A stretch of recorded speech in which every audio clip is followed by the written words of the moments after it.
কলকাতা শহরটা আমি মোটেই পছন্দ করি নে। মনে হয় যেন ইট কাঠের একটা মস্ত জন্তু আমাকে একেবারে গিলে ফেলেছে। তার উপরে আবার আকাশ মেঘে ল্যাপা, রাত্রির থেকে টিপ টিপ করে বৃষ্টি পড়ছে। শান্তিনিকেতনের মাঠে যখন বৃষ্টি নামে তখন তার ছায়ায় আকাশের আলো করুণ হয়ে আসে। ঘাসে ঘাসে পুলক লাগে, গাছগুলো যেন কথা কইতে চায়। আমার মনের মধ্যে গান জেগে ওঠে, আর তার সুর গিয়ে পৌঁছয় দিনুর ঘরে। আর এখানে নববর্ষা বাড়ির ছাদে ঠোকর খেতে খেতে খোঁড়া হয়ে পড়ে।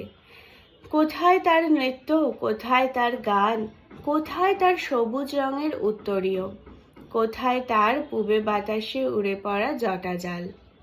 কথা হচ্ছে এবার শ্রাবণ মাসে আর বছরের মতো কলকাতায় বর্ষামঙ্গল গান হবে, কিন্তু যে গান শান্তিনিকেতনের মাঠে তৈরি সে গান কি কলকাতা শহরের হাটে জমবে?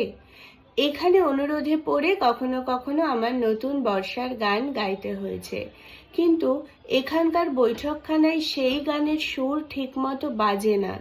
তোমাদের ওখানে এতদিনে বোধহয় বর্ষা নেমেছে, অতএব তোমার নতুন শেখা বর্ষার গান কখনো কখনো গুনগুন স্বরে গাইতে পারবে, কখনো বা এসরাজে বাজিয়ে তুলবে। তুমি যাওয়ার পর আরও কিছু নতুন গান আমার সেই খাতায় জমে উঠেছে। কলকাতায় না এলে আরও জমত।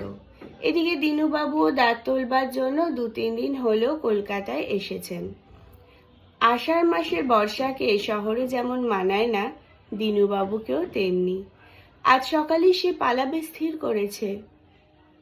এটি 29শে আষাঢ় 1329।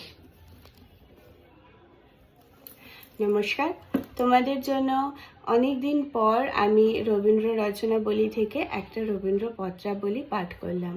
যদি তোমাদের ভালো লাগে তাহলে লাইক কমেন্ট করো এবং শেয়ার করতে ভুলো না। খুব ভালো থেকো। আসছি পরের ভিডিও নিয়ে খুব তাড়াতাড়ি। নমস্কার।